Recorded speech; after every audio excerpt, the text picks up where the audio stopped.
This is the Subaru WRX. 271 horses under the hood, all-wheel drive, rally racing pedigree. But what is it like with the CVT?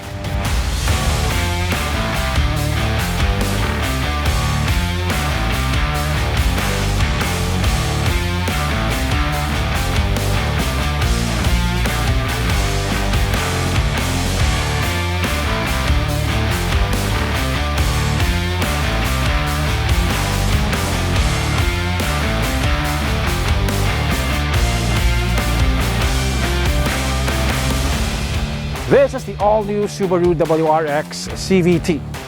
Is it worth your money? Let's find out.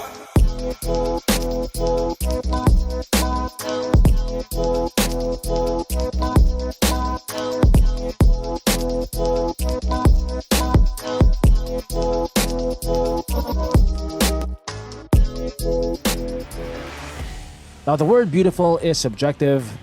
I think striking is a word that a lot more people could agree on. And I think the Subaru WRX looks striking. It looks different enough that people who see you driving it will know that you're driving something special. It looks sporty, it looks aggressive, and it will turn heads. Now, you can't talk about the styling of the WRX without talking about the elephant in the room. And that would be these plastic moldings, which you can find all around the car. Now, they're not the prettiest thing out there, but they serve a practical and aerodynamic purpose. So they have these golf ball-like dimples over here, which help smoothen the airflow over them. And they're also more scratch resistant than painted plastic. Now, however you want to justify the presence of these plastic moldings, I definitely understand the complaints about them. It's a sedan, not a crossover. And I think it would look a lot better if these were painted in body color, which you could easily do. You can see some areas where Subaru did some weight reduction, like the fenders seem to be made of plastic or some sort of composite material. It's definitely not made of metal. The WRX has these very aggressive side skirts, which stick out a lot towards the side. The previous WRX also had these aggressive side skirts in body color, and it was a scratch magnet as your feet would almost always hit them when getting in and out of the car. Having them in unpainted plastic like this makes them more resistant to scratches.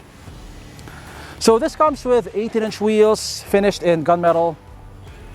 They're wrapped in 245 40 series Dunlop Sport Max tires. Now, this may be a sports sedan, but the WRX was also initially designed as a rally car.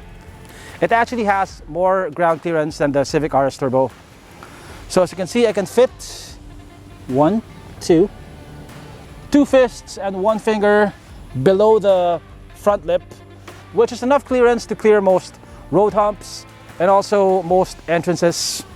So like the previous WRX, this also gets a top-mounted intercooler, so you also get this top-mounted air intake.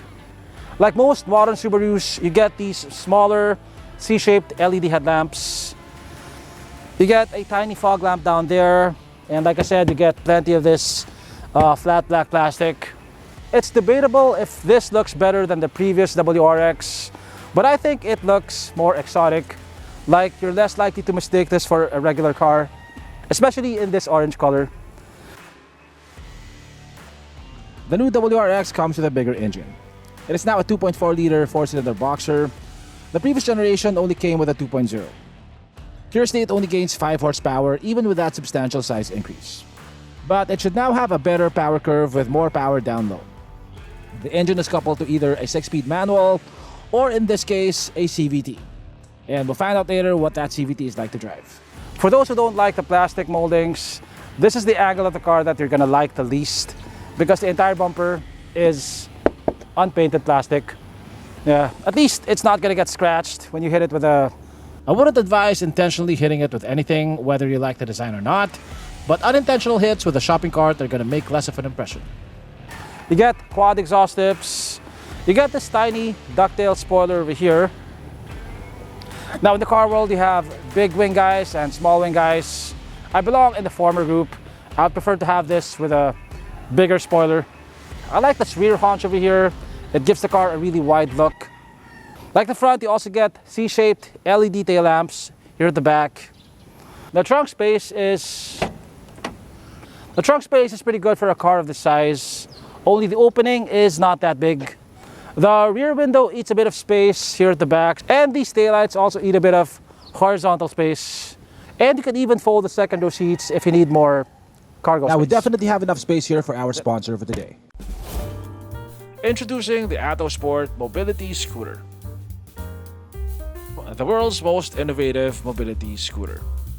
It folds into a small suitcase size, and it has wheels so you can move it around like a trolley. It separates into two parts. It has leather seats and grips, an illuminated LCD dashboard, enhanced lighting for extra visibility. You can install optional armrests. It's perfect for seniors as it's easy to lift and unfolds in seconds.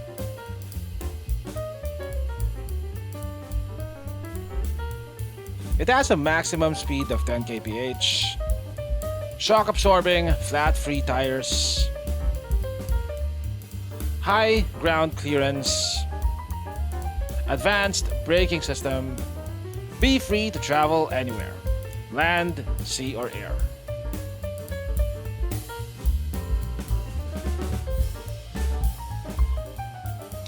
It has 20 kilometers of continuous driving range. Engineered with flair, designed with passion for performance. Be active, be free, be yourself. Atto Sport, moving life.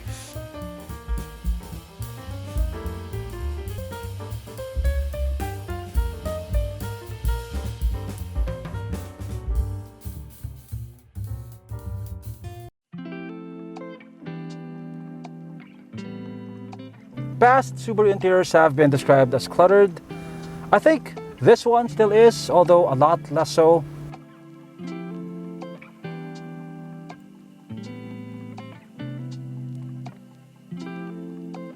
On the previous WRX, you had two screens. You had one at the top and you had one infotainment screen.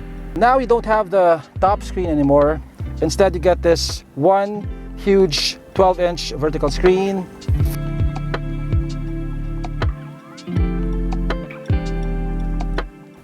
So a lot of the car's functions have now been moved to the screen, but thankfully we still get a lot of physical knobs and buttons.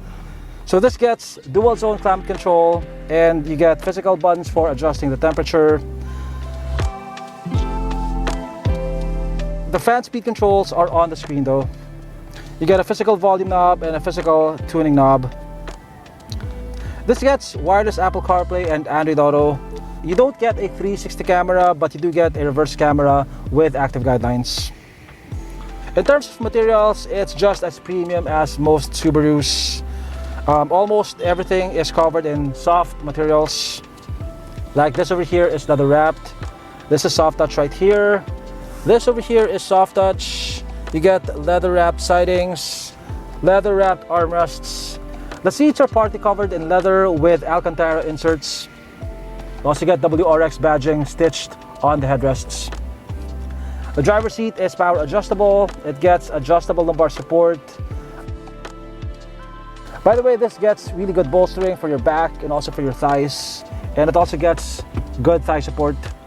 The passenger seat though is manually adjustable. The steering wheel is leather wrapped. You get paddle shifters here. You get plenty of buttons here for your infotainment screen and also for your eyesight. Now this comes with Eyesight 4, which is one of the most advanced suite of driver assist and active safety features in the market. Now this gets adaptive cruise control, lane keep assist, blind spot warning, which you get on a lot of modern cars nowadays. But this has the best lane keeping system that I've tested on any car. This also has facial recognition. So when you get inside the car, it'll scan your face, it'll apply your personal settings, and it can even tell if you're not paying attention to the road, and it'll give you an audible chime. You get two USB ports over here, one 12-volt outlet, and you even get one aux jack. Now in terms of storage, the glove box is decently sized. It's also dampened. You have a bit of storage underneath the armrest. You have a cubby here for your phone. You get a sunroof, by the way, although it's not panoramic. You have two cup holders here. There's not really much storage on the door cards. Okay, so here at the back, space is quite decent. I have about 5 inches of legroom.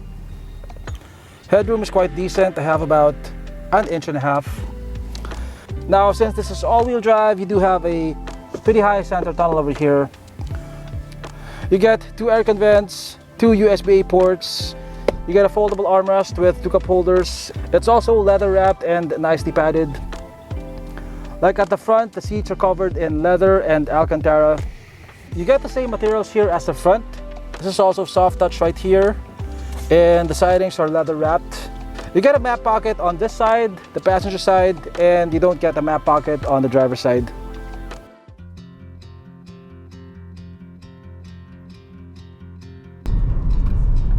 The WRX has EyeSight 4, which is the most sophisticated ADAS system that you can buy in the Philippines.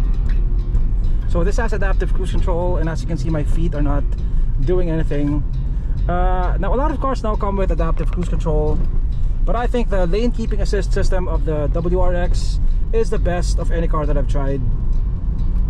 So it keeps you within your lane by tracking the car in front of you and also by tracking the lines on the road. It has 2 redundant systems, so even if the lines on the road are not very clear, even if they're faded, the car will still be able to stay within its lane. This also has facial recognition, so it can tell if you're not paying attention to the road, and if you're not, it'll give you an audible beep. The WRX has rally car roots, and that makes it a different beast to drive compared to other high-performance cars. You don't have to baby it over humps. You can drive it over rougher roads without worrying so much that you bottom out. Now don't get me wrong, it's still low, but 135mm of ground clearance gets you through most city obstacles. And even if you scrape, the tough unpainted plastic chin should hold up pretty well. The WRX feels very civilized. You can drive it every day in city traffic, even in pothole-ridden Ross Boulevard. You don't have to worry about scraping when you go over humps and when you go up steep entrances. It's just a very daily drivable car. I mean, with the exception of its fuel economy, which is not really bad for a high performance car.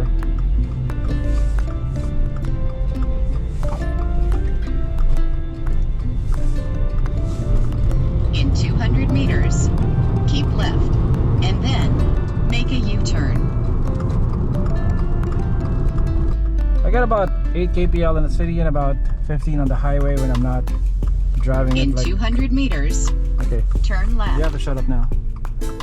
Okay, I got about 8 kpl in the city and about 15 kpl on the highway when I'm driving it like a sane person.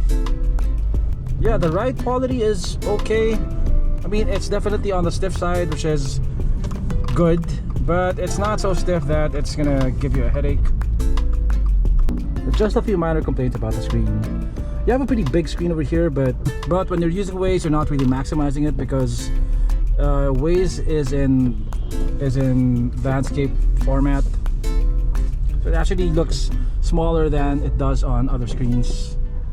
Also, this has auto hold, but every time you turn the car off, it just automatically turns the feature off. So you have to manually turn it on again. And doing that involves a couple of steps.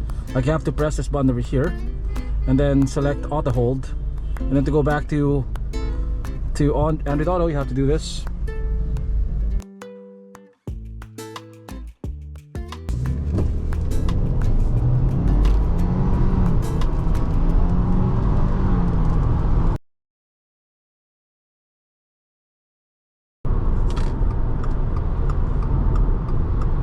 God, the steering is so sharp.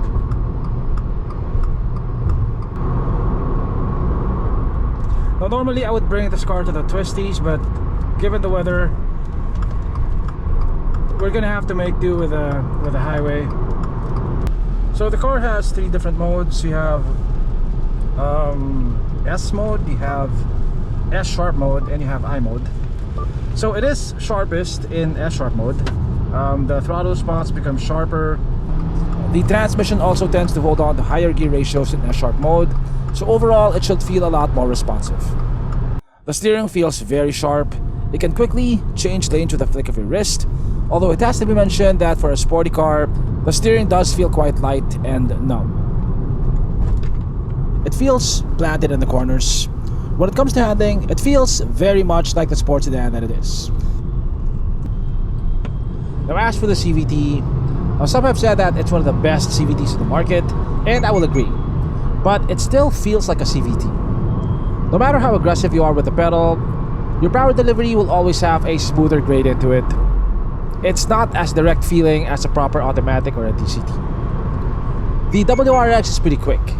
It can do 0 to 100 kph in 6.4 to 6.5 seconds, but it doesn't feel as quick as it actually is. And that is thanks to the CVT. It also doesn't help that the exhaust is so quiet. I've driven slower cars that felt quicker off the line.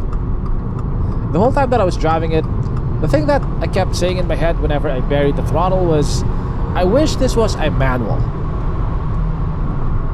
I say if you want a daily first and a fun car second, the CVT variant is the one for you. But if you have fun as your main priority, do yourself a favor and get the manual. Then get a cheap daily automatic. Now, I may not be a fan of the CVT, but matter of fact is, if you want a sporty and practical car for under 3 million pesos, this is still one of your better options. It's one of the most powerful and the quickest under 3 million pesos. It's all-wheel drive, it has 4 doors, a spacious interior, and decent boot space. And it's more than 1 million pesos cheaper than the Type R. For the practical man or woman who wants a fun car on the weekends and a practical car for their daily commute, I think this is still one of your better options, even in CVT configuration.